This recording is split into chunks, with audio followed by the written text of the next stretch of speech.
Guess what? You have the confidence inside of you already to achieve any musical goal that you want, including auditioning. So, how do you hone your confidence? Well, my friend, that is with the Confident Musician's Audition Guide. This guide is to get you from the practice room to on the stage for your auditions. We talk about everything, including planning your practice, that's in Chapter 1, working with accompanists in Chapter 3, getting into the zone at auditions, that's in Chapter 5. Chapter 2 is all about mental practice, setting up mock auditions, and basically everything about mock auditions in Chapter 4, and auditioners, which is scattered throughout the whole guide, and a load more. Seriously, this 43-page guide is my baby. I have poured my heart and soul into this to make sure it is exactly what you need for your auditions. So whether you are just about to go into your auditions, thinking about how you are going to start auditioning, or just curious about how auditioning works, this guide is for you. Let's be honest, the auditioning process might be a short process, but the effects of it can be life-changing. So invest in you, and let's make this the audition season of confidence. Let's get you auditioning with confidence. Check out the show notes for the link to your copy, or visit confidentmusicianing.com. Introduce yourself. That can make a world of difference in your first rehearsal. Hello and welcome to the Confident Musicianing Podcast. My name is Eleanor and I am a British American oboist studying at the Royal Conservatoire of Scotland. Literally my dream school. And it took me a long way to get there. I applied and auditioned for 12 schools in 3 different countries. It was a lot of hard work. But oh my gosh, so worth it. I want you to have the confidence to work hard in achieving your goals. So come with me as we go on this journey together. So sit down, pull up a chair, take a seat, or if you're on the go, welcome to the Confident Musicianing Podcast.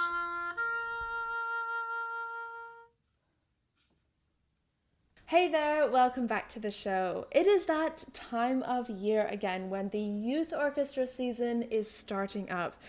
This is the first year in, I guess, 3 or 4 years. I was in youth orchestra for 3 years, so I guess it's 4 years, that I am not in youth orchestra because I am now studying at the Royal Conservatoire of Scotland. But if anyone from my youth orchestra is listening, I hope you have a wonderful, wonderful, wonderful season. I actually, 2 days ago, I was lying in bed, and I'm currently living in the UK now, so it's 5 hours ahead of Pennsylvania time, and I literally was lying in bed and I was thinking, oh my gosh, right now my youth orchestra is having its second rehearsal of the season, and I just sat there and I remember thinking like I just felt a little nostalgic and a little bittersweet. Like I'm currently doing so like many cool things and I'm so excited about that. But for a second there I was like, so far away on a completely different continent. The youth orchestra that I hold so dearly into my heart is currently having their second rehearsal of the season. And in that moment I was like, oh, like I hope that they have a really, really good season. And if anyone from the youth orchestra, from my youth orchestra, is watching, I hope you have a really, really good season. And I am thinking about you guys. Now, if anyone from any youth orchestra is watching or listening, I also hope you have a really good season. And we are going to dive right into going to youth orchestra for that first time, because the first youth orchestra rehearsal can be really kind of daunting and scary. I'm not gonna lie. I mean, little Eleanor going into her first rehearsal, she was so nervous. Like I was so nervous. I actually low-key cried a little bit. Whoops. I mean, obviously there were like other things going on, but like I remember one of the other oboists in my very first youth orchestra rehearsal, they were like, oh, and I knew this oboist before, and she was like, oh, hey, how are you? And I just low-key bursted into tears, but that's fine. um, I hope that that's really not how it starts out for you, but that's just how it started out for me. And to be honest, that rehearsal ended up being a really, really good rehearsal. So, everything swings and roundabouts, let's be honest. So today we are going to talk about what you can do at your first rehearsal so that you are prepared and excited for that first day. Okay, the first thing, this might seem obvious, is come prepared. But let me explain. There's more than that, right?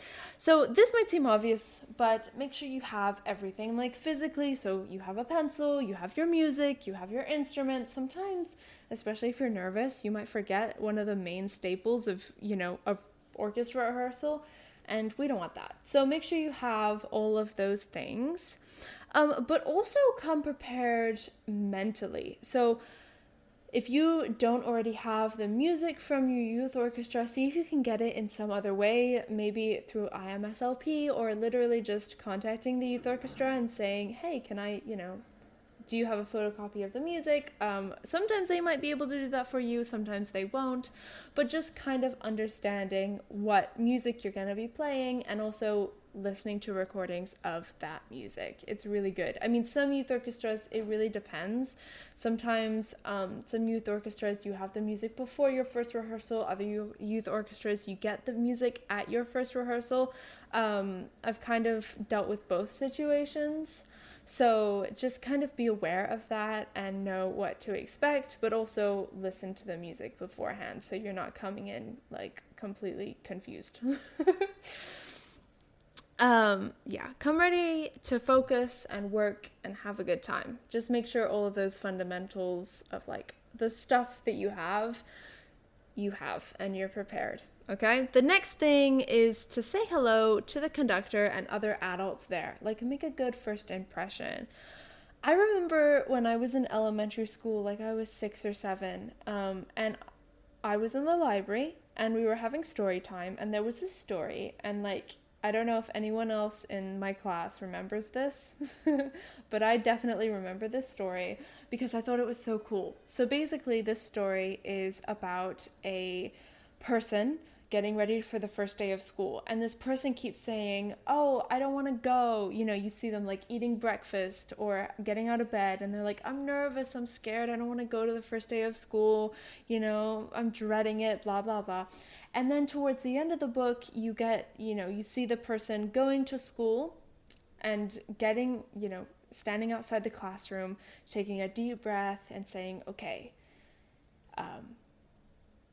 here we go. Here goes nothing. And they walk into the school classroom and they say, good morning, class, let's start the day.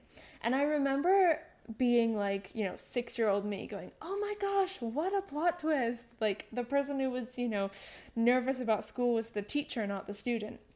And like, in my little 6-year-old brain, I was like, this is the coolest plot twist I have ever read. But I think it kind of has some validity about just any setting like that. Now, I'm not saying that the conductor and the adults are really nervous, but I think that, everyone gets nervous for the first thing. And as like an adult in that situation, I mean, I've never been an adult in that situation, so I can't really speak for that situation, but I'm guessing, I'm kind of assuming that it might be a little nerve-wracking. There are lots of new faces, and yes, you're excited, but you're probably a little nervous. You have to memorize so many different people's names. And so I think a really great way of just starting the season off on a good foot is going up to those adults and saying, hi, my name is Eleanor and I play the oboe, and it's lovely to meet you, and I'm so excited about the season. And to just really start the season off on a good note of introducing yourself and making a good first impression, and it really takes it from you just being, just one face in a sea of faces to someone who, came up to the adults and said, hey, this is who I am and I'm so excited about being here. I think that could make a really good difference. Okay, the last thing I think is really interesting, knowing when to focus versus when to relax and kind of chill. This can be a big one. I did 3 years of youth orchestra, and you could sometimes tell the newcomers like by how they acted. Sometimes not. Obviously, everyone's different. But sometimes you could tell, oh, this person is new because they're being, they're not focusing as much. They're kind of being distracted. They're talking, like they're not getting that, being focused. And I think it's sometimes can be a real culture shock to people when they have had the experience of a high school band, and then they go to youth orchestra and it's like, okay, some of the things that I can do in high school band aren't really transitioning to youth orchestra. That's not really something that we do in youth orchestra. I find that youth orchestra is more focused, is more attention driven, is more professional almost in a way, and really understanding like, okay, it is rehearsal time. We are here to focus. I'm not here to chit chat with my stand partner. We are here to focus. And then when it's break time, obviously you can chit chat and you can, talk to people and have a good time. And you can also have a good time when you're focusing. But I think that that's a really important distinction to make, especially if you have your first rehearsal and you're like, okay, how do I act? I think err on the side of caution and act professional and polite and focused more than acting, like more chilled out and chatty. Now, obviously, youth orchestra is made of teenagers. That's kind of the point of youth orchestra. And it can be obviously a fun and chatty environment, but knowing the difference between, okay, I'm here to chat, I'm here to have fun, and okay, I'm here to focus and learn, that's a really important distinction to make, and knowing what is appropriate at what time can be really, really important. So just keep an eye out for that and try to be as professional and as focused as possible. And then during the breaks, you can introduce yourself to people, you can have fun, you can chit chat, and that is perfectly fine too. But knowing that distinction. Now, if you're going into youth orchestra, this probably means that you're auditioning for things. Whether that's ensembles or universities, I want to help you with this. Because I know that you have the confidence to work hard towards your goals, including auditioning. So how do you hone that confidence? Well, my friend, that is with the Confident Musician's Audition Guide.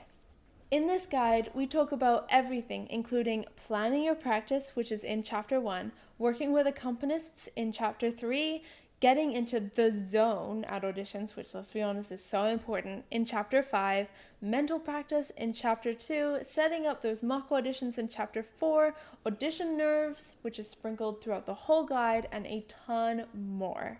Seriously, this 43-page guide is like my baby. I poured my heart and soul out into this guide so that it can be the guide for your auditioning. So whether you are just about to go into auditions, thinking about how you're going to start doing auditions, or just wondering kind of how they work, this guide is for you. The audition process might be a short process, sometimes just a few months, but the impacts can be so life-changing. You don't want to miss out on the opportunity of getting into the school of your dreams just because you weren't prepared enough for an audition. So let's invest in you and make this audition season your audition season of confidence. Check out the show notes for the link for your copy or visit confidentmusicianing.com. Okay, let's do a bit of a recap. All right, so the first thing, come prepared, both like physically with your music, with your instrument and your pencil and all of that stuff, but also mentally by understanding the music, having listened to the music, maybe also having practiced the music beforehand. Just come prepared. The second thing is saying hello to the conductor and the other adults there to make a really good first impression. Just introduce yourself. That can make a world of difference in your first rehearsal. Like seriously, I remember my first rehearsal, I ended it by talking to one of the adults there about the local opera company because he worked there for a while, and I absolutely love opera. And it was just such an important connection to make in that first rehearsal. The third thing is to know when to focus and when to relax. This can be different than, like, say, high school band. So knowing, when it's rehearsal time, you're focused and you're really prepared and you're really professional. And then during the breaks, you can be a bit more chatty and a bit more, chill and casual. But knowing that difference is really, really important. And talking about, youth orchestra and also auditioning for ensembles and universities, we have the Confident Musicians Audition Guide. Seriously, this is such an important guide. I poured my heart and soul out into this, and I'm so excited for you to use it for your auditions. Check the show notes or visit confidentmusicianing.com for your copy. Alright, that is about it for this episode. Thank you so much for hanging out with me today. As always, all the links to do with this episode will be in the show notes, from the blog post that goes with this episode to the link for the Confident Musicians Audition Guide. If you enjoyed this episode, make sure to give the podcast a follow, and I will see you in the next episode. Alright, bye-bye!